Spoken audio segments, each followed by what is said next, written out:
I want to make it very clear in the beginning, I'm not anti-government.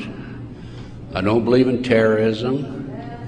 And I want to make it especially clear that there are a lot of good people in the FBI and the CIA, Naval Intelligence, Army Intelligence, Military Intelligence, NSA. Unfortunately, there are a few key people in key positions who have made a difference, a big difference, in what's happening in America today. So, looking back, my personal experiences, I retired from the FBI March 1979. At that time, I was in charge of the FBI Los Angeles Division. I had more than 700 personnel under my command. The Attorney General of the United States, Griffin Bell, asked me after I retired if I'd coordinate security for the Pan American Games. I did. I was a consultant in the 1984 Los Angeles Olympics. I was a consultant for former Governor Jerry Brown, California Narcotic Authority. So I do have credentials. My first major and credibility, believe me. Now, if you read the internet, you may not think so, because there are some heavy-duty FBI informants out there like Stu Webb and Barbara Hartwell, who are MK-Ultra mind control victims, CIA mind control victims, who are making all kinds of disparaging remarks about me. But I don't want to deal with those people, because if you read their material, you'll see that it's designed to discredit people like me, former State Senator John DeCamp, and other leaders who are trying our best to expose what's happening in America today, and actually around the world. Let's go back to 1776, May the 1st. Adam Weishoff was commissioned by the Rothschild family to set up the goals to control and take over the world with a one world government. Adam Weishoff came up with 25 goals. Among these goals were control the press, corrupt the youth through sex and drugs, elect our own people meaning the Illuminati, to key positions in all levels of the government, city, county, state, and federal. And it goes on. The final goal was to take over the world, the one world government. Information is very well documented by William Guy Carr in his magazine, his book, Pawns in the Game. When I retired, I had no idea what was going on. I had no idea about the Illuminati. I had no idea about Adam Weishoff.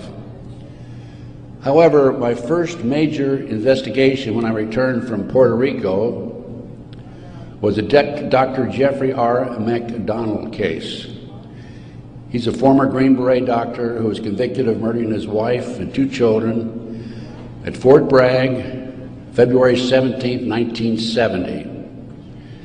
He'd been tried and convicted and sentenced to 3 consecutive life sentences.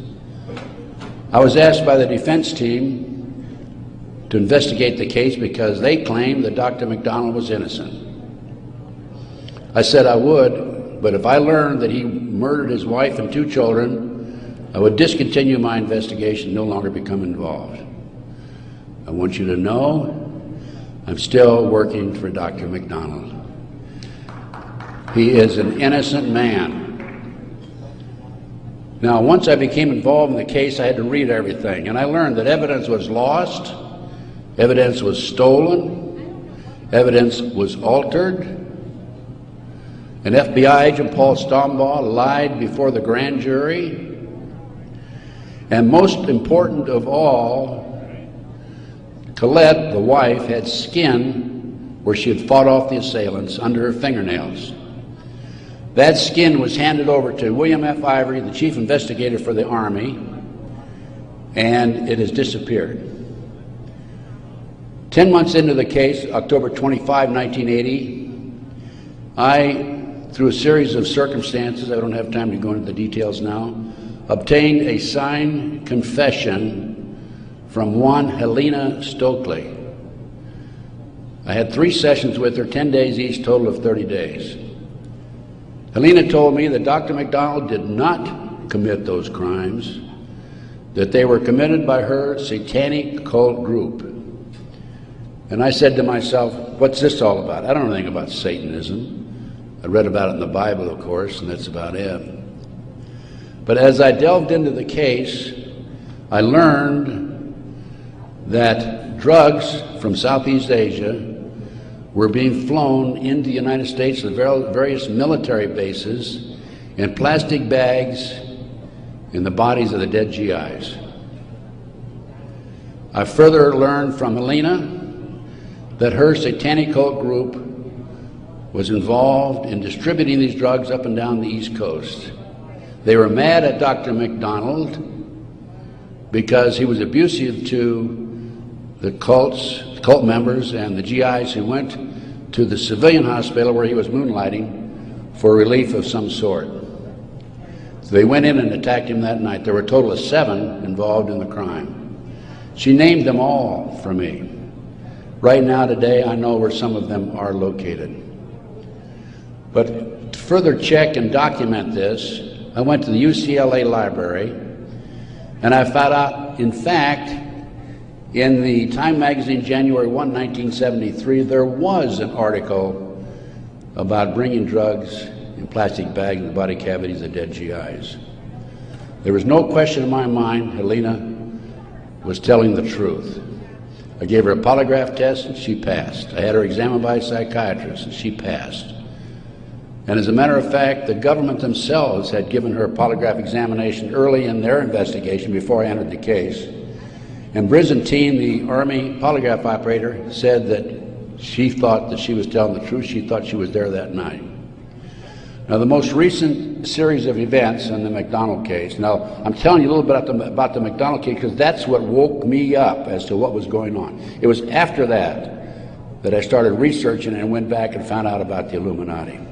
Illuminati/Satanism. It was after that I learned considerable more about what was going on.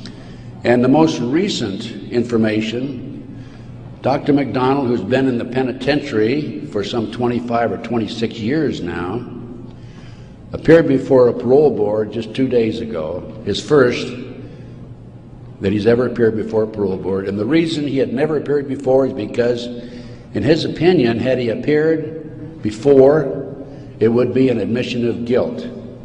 In this particular instance, he still claimed he was innocent, but he did appear before the board because he's a newlywed individual with a woman named Kathy.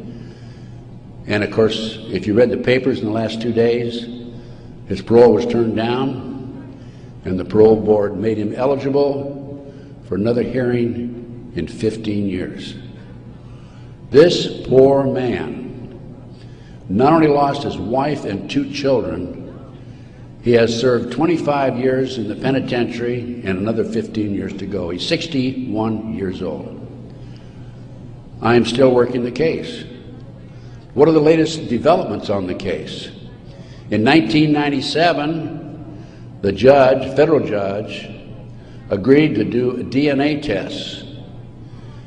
And they chose 15 individual pieces of evidence to be examined.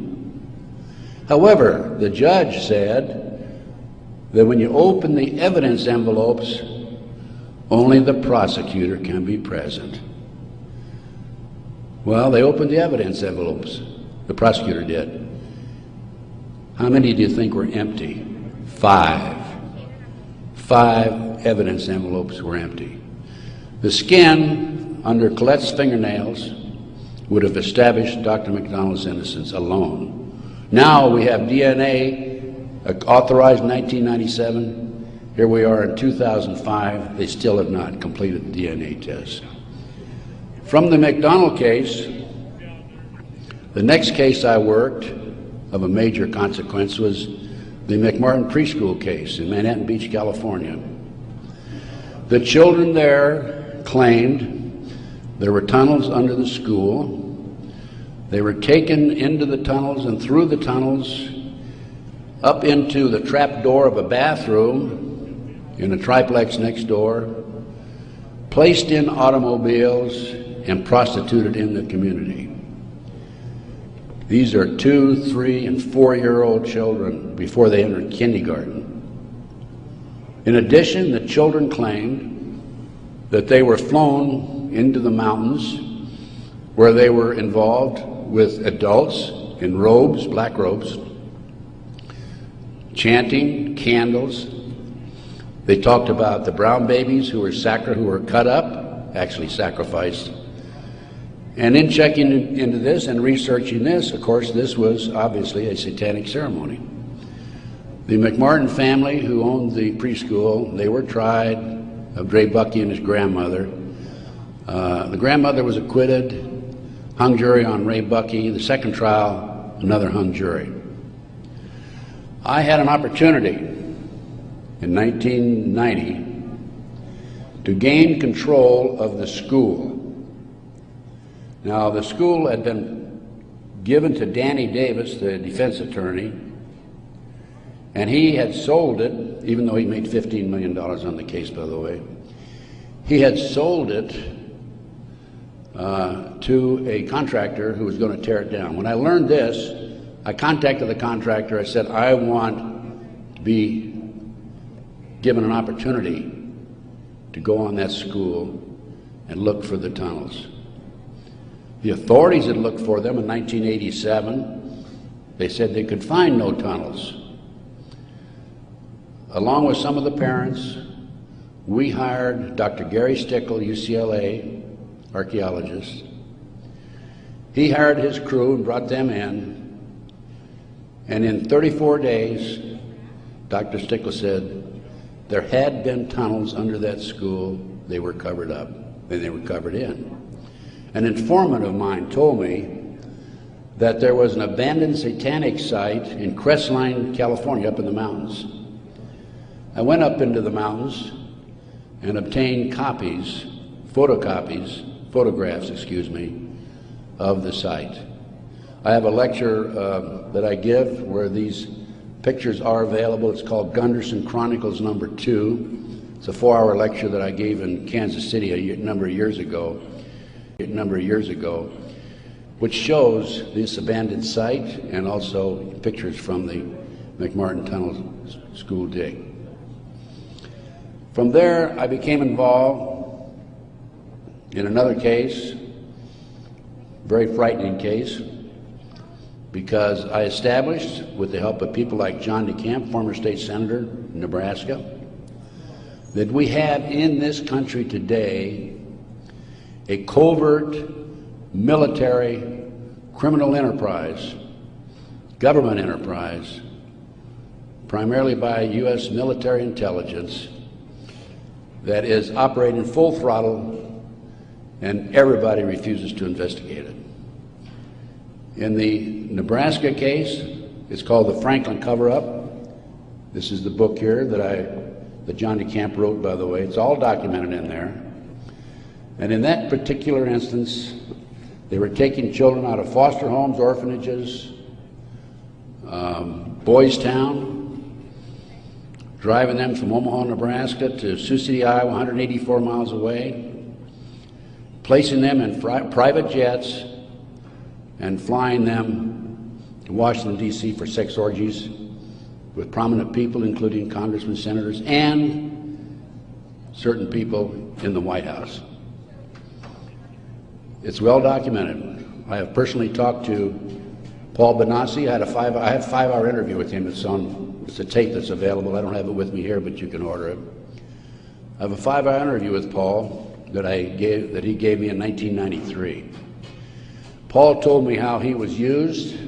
He was part of the kidnapping crew and was used as a decoy when he was 10, 11, 12 years old in parks, shopping malls, to attract the children over near where the adults were in a car waiting for them. They throw them in the back seat, chloroform them, and make off with them. Paul also told me that these children Many of them become sex slaves. Many of them are used as toys. The boys, they call the boys toys. I don't know what they call the girls. But these degenerate, sick people, the men are more interested in the little boys than they are the girls for some reason.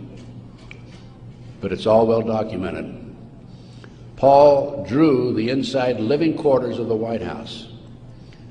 Now, this information broke in about 1987. That's about right after I entered, just before I entered the case. I replaced a fellow named Gary Caradori, who was the investigator for a Nebraska Senate committee. Gary met the official photographer of the group, who had split from the group, defected, and agreed to take the pictures that this official photographer gave him, and they met in Chicago, agreed to take the pictures back to the committee. He flew out of Chicago in his private plane, a short distance out of Chicago. The plane exploded in midair, and his briefcase has never been found. He and his 11-year-old boy died. His briefcase has never been found. The rear seat of the airplane has never been found. I had made every attempt possible to obtain possession of or control of that plane, because I wanted to examine it for bomb chemicals, particularly the back seat. It's no longer available. Nobody knows what happened to it. Gary Caradori was a civilian, yet it was taken to a military base for examination. A deputy sheriff was the first one on the scene. He saw the pictures. He started picking up the pictures. An FBI agent came along, took the pictures away from him, told him to keep his mouth shut. He started talking to a few people. A year later, his wife was murdered. He's no longer talking. This international child kidnapping ring, I later learned, was out of Washington, D.C. It was very active, and the organization is known as the Finders.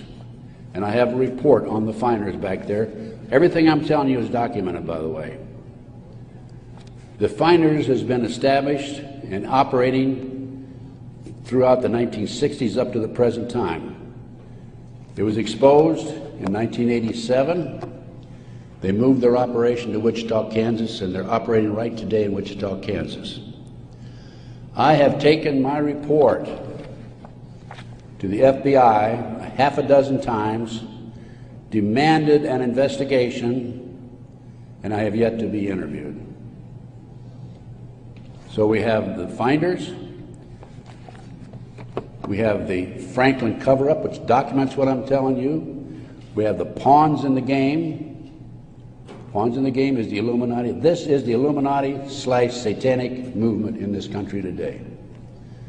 And the last thing I'm going to mention in the way of a book is why Johnny can't come home. Johnny Gosch was, September the 5th, 1982, a newspaper boy on a Sunday, and he was about to deliver his newspapers in West Des Moines, Iowa. He never delivered any newspapers. He disappeared.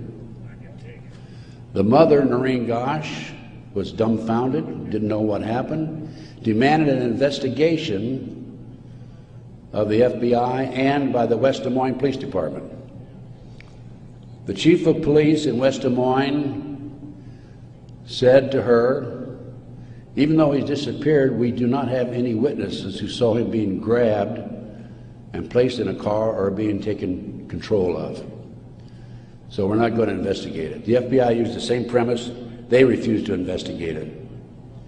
Now, I've been involved in kidnappings in the FBI, and I can tell you that it's automatic within 24 hours, at the end of 24 hours, that we had to go in my day, this was back in the 50s, 60s, and 70s, we had to go in and start investigating the case after they've disappeared for 24 hours. Today, As I stand here and you sit there, the children are disappearing in this country at the rate of 83 per hour. That's over 700,000 children a year. Now, I can go back to July 1982. The Reader's Digest claimed there were 100,000 children disappearing every year. There's another statistic that I find very interesting, and that is that it is estimated 2,500 children are kidnapped and murdered in this country every year. That's an unbelievable figure. Yet, the FBI refuses to investigate it. Now, after the Nebraska case, and part of the Nebraska case, most recently, we have a young man named Jeff Gannon, who has appeared in the White House using a fraudulent press pass. This has happened within the last month. Certain people in the White House were questioning him and were suspicious of him because when he would engage in a press conference with the president, President Bush, he was asking what they called soft questions. Soft questions meaning the president would have an answer for them, he'd look good. Somebody started checking into his background. They learned that he was actually an individual named Jim Guckert. This is all on the internet, by the way. And Guckert had a homosexual website. So Jeff Gannon is an alias of Jim Guckert. Now his picture appeared in the internet, and he is believed to be Johnny Gosch, who was kidnapped September the 5, 1982. The mother, Noreen Gosch, who wrote this book, Why Johnny Can't Come Home, I have a 2-hour interview with her on video, available again if you want to check my order blank. She did not sit still for this. Can you imagine if the 83 mothers of children who disappear every hour would do what Noreen Gosch has done? We wouldn't have this problem today.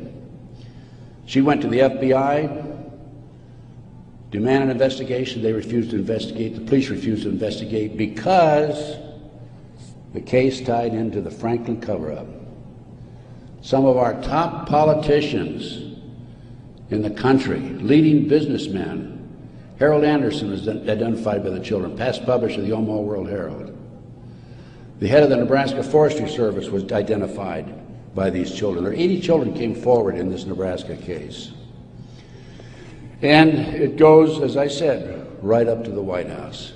In 1987, according to Paul Benassi, he was furnishing toys, or little boys, young boys, to the sick people, certain sick individuals in the White House itself.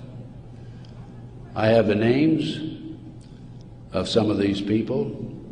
No need to mention it here. Some of them are mentioned in the Franklin cover-up. But it does appear that Jeff Gannon is, in fact, Johnny Gosch. Noreen Gosch, the mother, has looked at the pictures. She believes it's Johnny Gosch because he has a scar on his right cheek about the size of a nickel. It's white. Gannon has a scar there also. Little Johnny Gosch had a birthmark on his left chest about 8 inches long.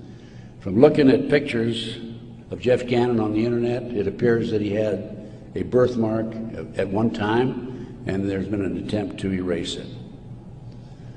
I personally talked to one of the youngsters who was involved in this network. I've talked to several of them. And he assures me that Jeff Gannon is, in fact, Johnny Gosch. Well, how did Johnny Gosch get from West Des Moines, Iowa, 12 years old, all the way with the phony press pass into the White House as of a few weeks ago? Well, what happened to Johnny is that he was transported from West Des Moines, Iowa to Sioux City. He was placed on a farm for 3 weeks, sexually molested. He was taken to the mountains in Colorado, placed in a cage in a house of some sort, or a cabin. And then later he was used as a sex slave. A sex slave. They didn't kill him, they didn't sacrifice him, although a number of these kids are sacrificed in satanic ceremonies. Now, he escaped with another young man. They stole a car. And in 1997, Johnny knocked on his mother's door at 2:30 in the morning, Noreen Gosh, and said he wanted to talk to her. He was there with another young boy. He came in, he told Noreen, he says, "Mother, I was kidnapped. I've been placed in a covert military CIA-controlled, mind-controlled project and used as a sex slave." He said, "I can't come forward at this time because they will kill me." And then he left. Noreen says that's the last time she talked to him, 1997. Now, several years after that, a girl named Burns, who was a producer for 2020, decided to do a story on the Johnny Gosch kidnapping and the Nebraska case. And she interviewed me. In fact, I spent 5 days with her, gave her the benefit of all my research, which is available to you folks also. And then she got a lead that Johnny was hiding out on an Indian reservation in northern Minnesota. She went there and flushed him out, and he basically went into hiding, and now he shows up at the White House. He was a mind control victim. If you don't know anything about MK Ultra mind control program, it came into this country through the German scientists after World War II. They were involved with the Nazis during the war and prior to World War II in developing robots and individuals to be used on command for anything that they wished, including assassinations and other nefarious activity. The MK Ultra program, CIA mind control program, was investigated by Congress in 1987. Congress said, CIA, you got to quit doing that. You're bad boys. And they said, we will quit. Don't kid yourself. It's very active today. There are people like Barbara Hartwell out there who are mind control victims. She's another one who's been bashing me. I must be doing a pretty good job because I wouldn't have these people criticizing me on the internet like they do. And of course, it doesn't bother me in the least. But going back to the Nebraska case, MK Ultra, a lot of this training took place at Offutt Air Force Base in Omaha, Nebraska, which was Strategic Air Command headquarters. You recall after 9/11, the president flew to, I think it was to the south, someplace in Louisiana or New Orleans, and then he flew to Offutt Air Force Base in the afternoon of September the 11th, 01, and they had a party there that morning at 9:30 in the morning. He missed the party. He was sorry he missed the party. Warren Buffett was there, by the way. And the MK Ultra program has been very actively administered, not only at Offutt Air Force Base, at Fort Bragg, North Carolina, the place where Dr. McDonald's family was slaughtered in 1970. Now, the Nebraska case, I don't want to leave that without telling you that in the early 1990s, Yorkshire TV came to the United States with a camera crew for 7 months to do a documentary on it. They went back to England, produced the documentary, and they brought it over into the United States. It was listed in the TV guide to be aired on May the 3rd, 1994. When certain members of Congress found out about it, they threatened the cable industry with restrictive legislation Somebody anonymously bought up the rights to the videotape or the documentary and ordered all copies destroyed. I just happen to have a bootleg copy of that documentary, and it is available. I have been selling these and these books and getting this report out of mine to anybody that's interested in it. And by the way, I have a 5-package deal for you at about a 15% discount, 15 to 20% discount if you buy all 5 items. So about 6 months ago, as any good investigator would do, I said, I'm going to get a copy of that TV guide. I didn't have a copy. John DeCamp had one at one time, couldn't find it. That's typical of John, by the way. Good friend, great guy. And so I said, I'm going to get my own copy. So I wrote to TV Guide people, and I received a copy of the TV Guide for May 3rd, 1994. 10 p.m. Discovery Channel. It's not listed. A nature show is listed instead on the new reprinted edition. I'm not going to be outfoxed by these people. I went to the Los Angeles Times TV log. It's listed, Conspiracy of Silence. I called a friend of mine in Philadelphia, and I said, check the TV log for the Philadelphia Inquirer. Conspiracy of Silence is listed in the Philadelphia Inquirer. The power of the press.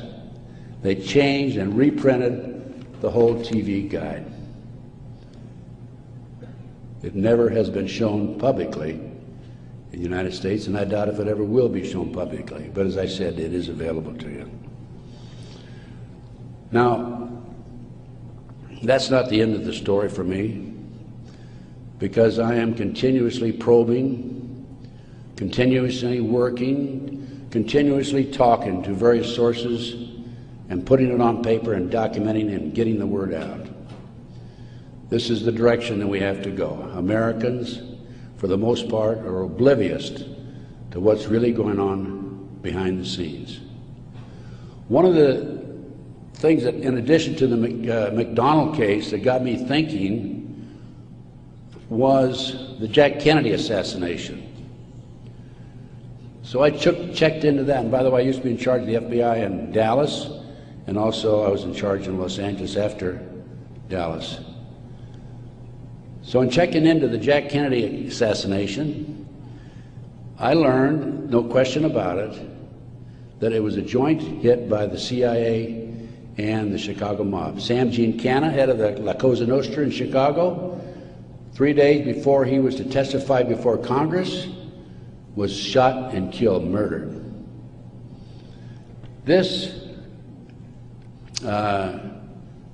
encouraged me to do some more checking into some of these national terrorist acts that have taken place and other cover-ups in the United States. I interviewed the naval intelligence officer who on December 4th, 1941, received information that the Japanese were going to bomb Pearl Harbor. We had broken the secret code of the Japanese. He told me personally, on December the 4th, he gave it to his superiors. They passed it up the line. After Pearl Harbor, he was subpoenaed to testify before Congress. His boss called him in and said, don't worry about it, don't respond to the subpoena. Someday you'll know why. He never did testify before Congress. And he recently passed on, by the way. So we have not only a cover-up in these other areas, but looking at the national picture, Pearl Harbor. And look at Waco. The military was involved in destroying and shooting and killing, and also the FBI, women and children in Waco. They used tanks, military tanks, in violation of posse comitatus, which is a law that says the military cannot be used to enforce a civilian population. They got away with it. There's an interesting story. I did some research on Waco. As I've told you, I've done a lot of research. And in many instances, I've not only been there, I've done that, and I've been on the scene. I've spent most of my retirement money investigating these matters, including Oklahoma City, and I'll go into that in just a minute, 911 and so forth. But in Waco, there were 4 BATF agents who were shot and killed. Some of the Branch Davidians were tried, sentenced for these, quote, murders, and are serving prison terms today, probably for life. In researching the 4 BATF agents who were shot, I learned every one of them was shot in the head. Now, for those of you who have been in the military, that's a sniper shot, no question about it. One of them, the bullet, the trajectory of the bullet was from above, down through his lip, and into his body, probably from a helicopter. It's interesting to note that these 4 men, BATF agents, at one time were all bodyguards for former President Bill Clinton. That was Waco. Ruby Ridge. Randy Weaver was set up by a BATF, Bureau of Alcohol, Tobacco, and Firearms, informant. He bought a shotgun that was about a quarter of an inch too short by law. They arrested him and served him with a warrant. He refused to appear before the courts, and they sent an army after him. Horiuchi, the FBI sharpshooter, shot and killed his wife while she was standing in the doorway. He used to brag about what a great shot he was. Another instance where they tried to railroad a good, loyal American who fell in a trap. And then we have the 1993, continuing with the great conspiracy. I call this a great conspiracy, and that's what it is. Car bombing of the World Trade Center. I have a copy of the New York Times, October 28, 1993, and in the article, this was reporting from the trial that took place, an FBI informant named Salam, who was in among the terrorists, testified that he was commissioned by the terrorists to put the bomb together, the car bomb together, to bomb the World Trade Center in February 1993. And fortunately for him, when he met with the terrorists, he wore a body mic so he could record every word that was said. Unknown to the FBI, when he met with the FBI, he also wore a body mic. That was probably what kept him from being set up and framed and sent to prison. This is actually in this newspaper article. He went to his FBI superiors, says, I've been commissioned to put the bomb together. We're going to use a dummy bomb, aren't we? And he was told by his FBI superiors, no, we're going to use a real bomb. Now, I don't understand why Congress and Senate, investigators, and our leaders in Washington, D.C. are not jumping up and down over that situation. The FBI not only knew in advance of the car bombing, they furnished the ingredients for the bomb. Why doesn't somebody take some action in that area? Why doesn't somebody investigate this international child kidnapping ring being operated by the CIA? Why are these congressmen voting on bills like the Patriot Act, which takes away many of our constitutional rights and civil liberties in the best interests of, quote, protection for our country and protection from the terrorists? Let me tell you something, ladies and gentlemen. There are people in our government, a rogue outfit, whatever, I'm not sure, who are actually behind these terrorist acts.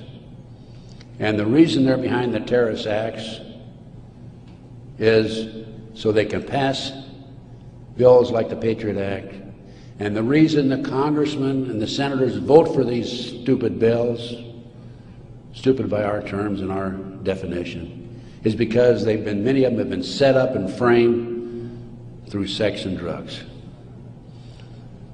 So then we have Oklahoma City, 1995. I personally made 2 trips to Oklahoma City. I investigated Oklahoma City. Because of my report, the defense attorney for Timothy McVeigh sent 2 of his investigators to interview me. I spent 4 hours with them. Actually, I got a lot of information out of them. For example, they told me that they were allowed to tour the remains of the Murrah building in Oklahoma City in the presence of a U.S. Marshal, but they were not allowed under any circumstances to take soil samples or to pick up any evidence for examination. Stephen Jones was their attorney. I heard that they were going to tear down the building. Now, you can trace bombs through what they call the taggets, the chemicals. When I heard this, I called John DeCamp. I said, John, we've got to prevent that building from coming down. And I actually called an outfit in Chicago, the Pat Kennedy Group, who were specialists in examining evidence of this type. And John called McVeigh's attorney, Jones, and because John had a client he was representing who was involved in the case, Jones said, I'll handle the paper, we'll have a hearing, we will prevent that building from coming down. The next thing we heard, the building was coming down. John called Jones, what's going on? And he had no good answer for it. That was evidence. I've been at many a crime scene, and it is critical that the evidence be preserved. That was a huge cover-up. McVeigh wrote a letter to his sister. McVeigh was in Special Forces. The government says, military says, oh no, he flunked out. He didn't flunk out. He was recruited out of Special Forces, according to him, a letter he wrote to his sister, to be trained to be a CIA assassin and also to work for the CIA international drug operation, both against the competition and for the CIA pro-drug people. McVeigh was, in my opinion, an MKUltra mind control victim. He was visited in prison in Oklahoma and in Colorado by Dr. Jolly West. This was secret, by the way. I happened to find out because I made some phone calls to the right people. Jolly West was one of the foremost leaders, along with Sidney Gottlieb, in the CIA's MKUltra mind control operation. Why would somebody like Jolly West go interview McVeigh, not only in Oklahoma but also in Colorado during the trial? Because he was a mind control victim himself. At one time, it was reported, I think in the U.S. News and World Report, that McVeigh had a microchip in his buttocks. Our military reportedly have been using microchips to keep track of their soldiers. The bomb in the truck allegedly was a fertilizer bomb. The government first announced that it was a 1,500-pound bomb and then a 2,500-pound bomb, and I think it ended up being 4,800 pounds. That bomb that was in the truck destroyed half the building. A 4,800-pound fertilizer bomb, ammonium nitrate fertilizer bomb, dissipates and did not have the potential, the possibility of destroying that much of the building. After the Oklahoma City bomb went off, I had a call from a friend of mine, Michael Riconosciuto. For those of you who are making notes, look up in the internet, R-I-C-O-N-O-S-C-I-U-T-O. Michael Riconosciuto. I've been working with Michael since the early 1980s, 82 is when I first met him. He was a CIA agent, operative for some 2 decades. He was also an FBI informant at one time. His father owned the Hercules Manufacturing in Silicon Valley, California. Hercules Manufacturing developed what is known as the electro-hydrodynamic gaseous fuel device, which is a highly classified bomb. The bomb was actually manufactured by Dyna Nobel out of Salt Lake City. Now, Michael, in the meantime, is in jail now, right today. In fact, I talked to him yesterday because he started to talk before the Brooks Committee about a very interesting case involving the Promise software. The Promise software was in a computer operation that developed all kinds of intelligence information on you and I and every citizen in America. The Department of Justice leased it for 2 years. At the end of 2 years, they refused to pay Bill and Nancy Hamilton the $10 million they owed them. Then the Department of Justice, through Earl Bryant, past president of United Press International, took that computer and sold it around the world. Sold it to the French, to the English, the Israelis, the Canadians. Unknown to these foreign countries, the officials in these foreign countries, there was a trap door in the computer. Very clever, huh? A trap door secretly allowed us, the U.S. government, to retrieve all the information they developed. Michael Reconnaisuto was the CIA agent who developed the trap door in the Promise software computer. And when Congress started to investigate it in the late 1980s, they called on Michael, and we want you to testify. Michael received a threatening phone call 2 weeks before he was to testify. He claimed from a fellow named Vietnix, Peter Vietnix, U.S. Department of Justice, if you testify, you'll be sorry. Michael testified anyway. A few weeks later, was arrested for drugs, is now serving a 30-year prison sentence because he dared to expose these nefarious activities by this rogue criminal enterprise operating within the confines of the U.S. government. I got off a little I gave you a little background on Michael. Going back to Oklahoma City now, I want you to understand who Michael is. He's not some guy walking down the street with a grocery basket looking for a recycling center, okay? He has credibility.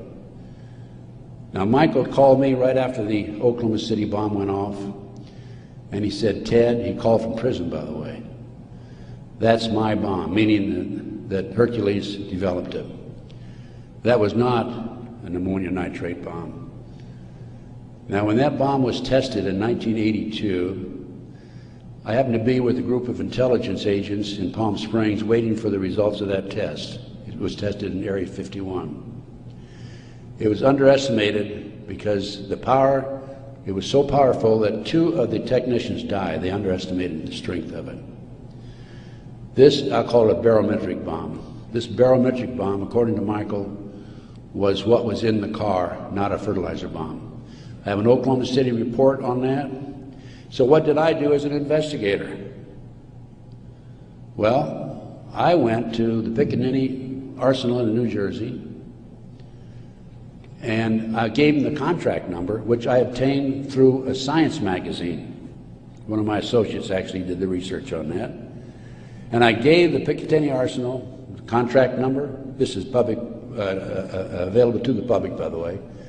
And the Picatinny Arsenal came back and said there's no such contract here, even though I had the contract number. By the way, that's documented in my report.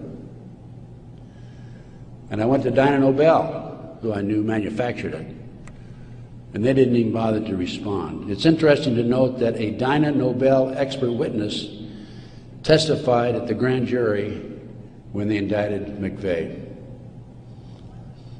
In September of 1995, some 5 or 6 months after the 19th of April, 1995, Oklahoma City, In September, there was I lost my train of thought there for a minute.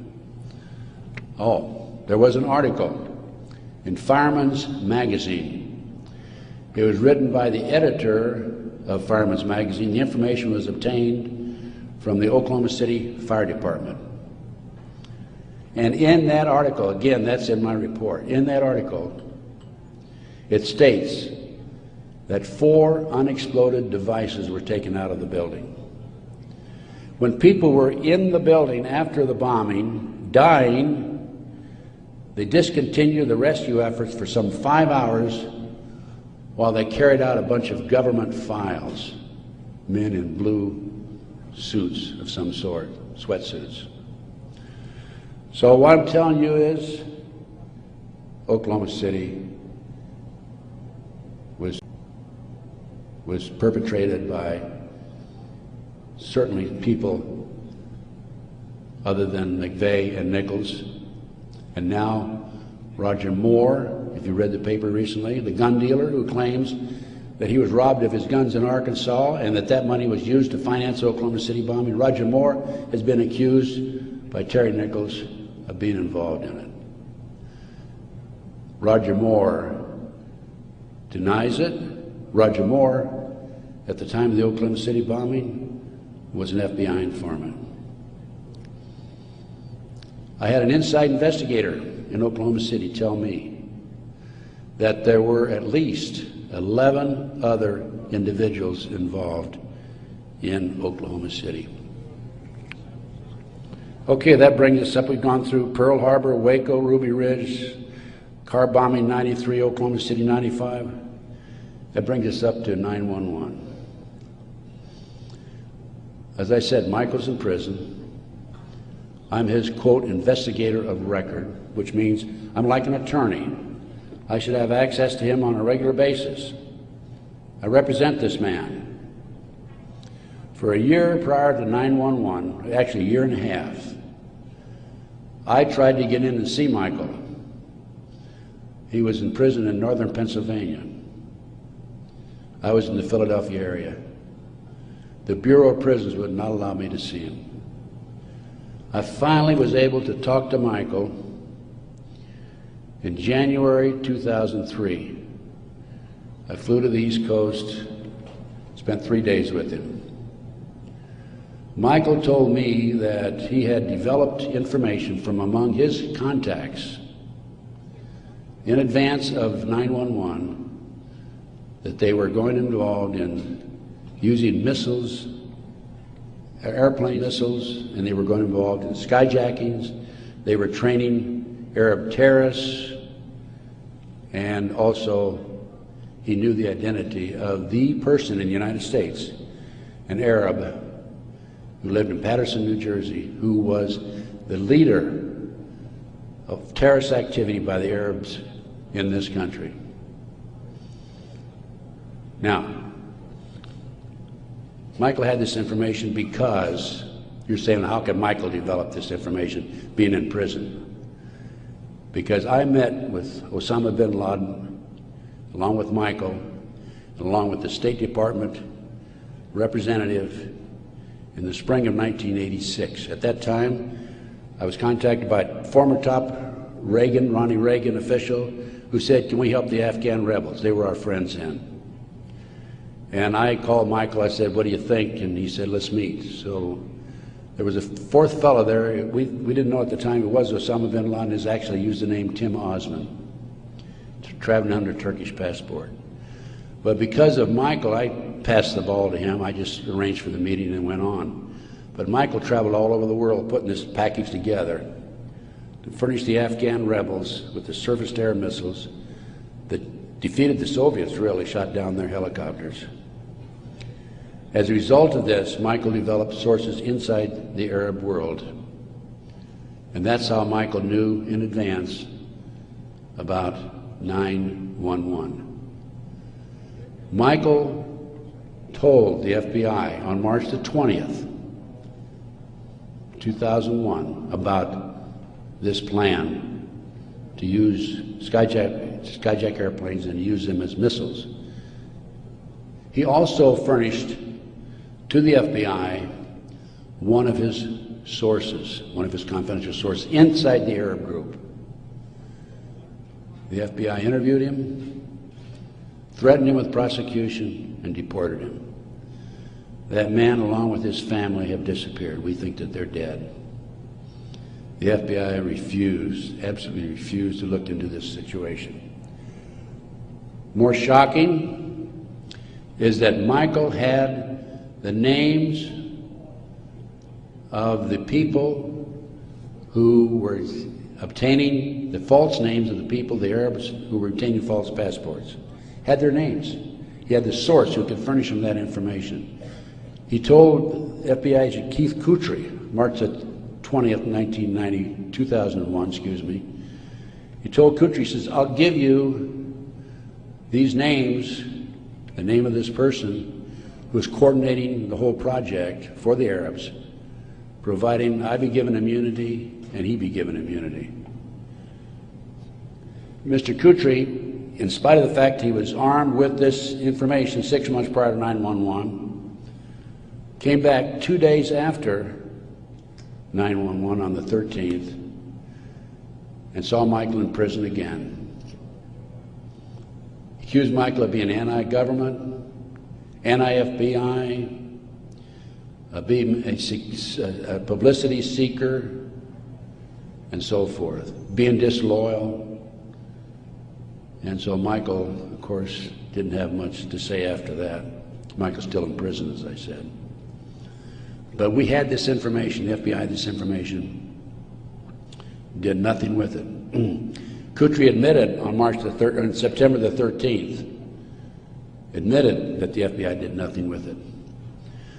So after I visited Michael, excuse me, in 2003, I felt it was important that I confirm that the FBI did meet with him. The Bureau of Prisons would not furnish Michael with the visitors list to confirm it.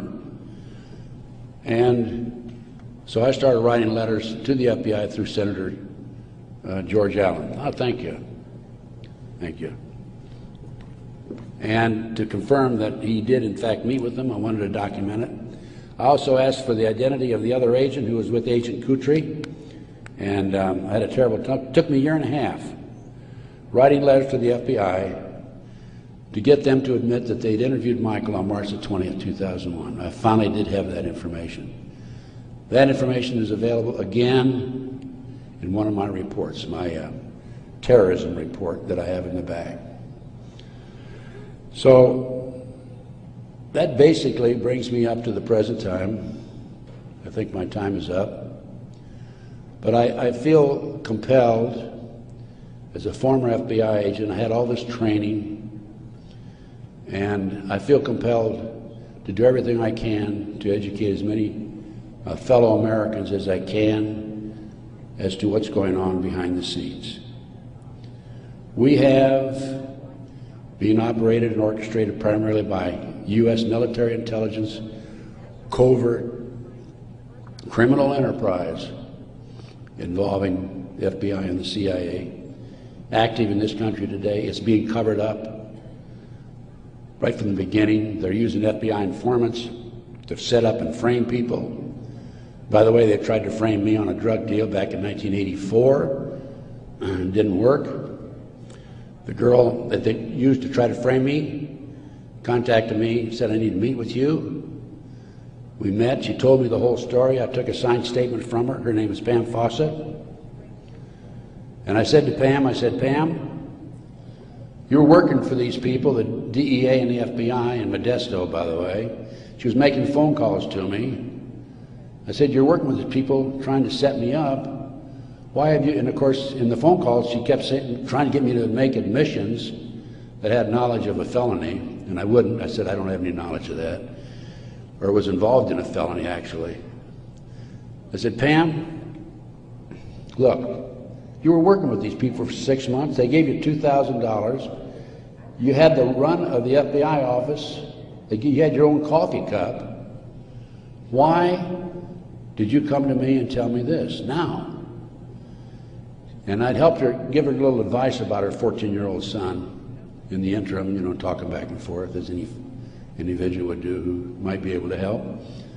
And she said, "Ted, I woke up the other morning and I realized you're the only honest son of a bitch I've talked to in 6 months." Those were her exact words. The FBI not only tried to set me up on a drug deal, I've also been the victim of 4 separate investigations. They tried to set me up on a fraud case in Dallas. And most recently, very frankly, I've been under surveillance, heavy surveillance. I've had illegal entries into my car, into my apartment. There's been attempts to gas me within the last month, and I was able to anticipate it and avoid it. But they don't want people like me out telling the truth. And that's what I'm doing, and I will not stop. I will continue to do so in the future. So that's basically it. I brought you from 1776 to the present time. We went through one conspiracy after another. Brian Gimble was interviewing Jim Nichols, Terry Nichols' brother, on national TV after the Oklahoma City bombing, by the way. And I had given Jim Nichols my Oklahoma City bombing report. And Jim said to Brian Gumble, he says, "Have you read Ted Gunderson's Oklahoma City report?" And Gumble says, "Oh, Ted Gunderson's a conspiracy theorist." I want you to know I'm not a conspiracy theorist. I'm a conspiracy realist. It is there. All you have to do is get your own website, get your own internet, go out. There's a lot of disinformation out there, but you can pick out what's really solid and what's really truthful. And I have 25 years of research on that back table back there.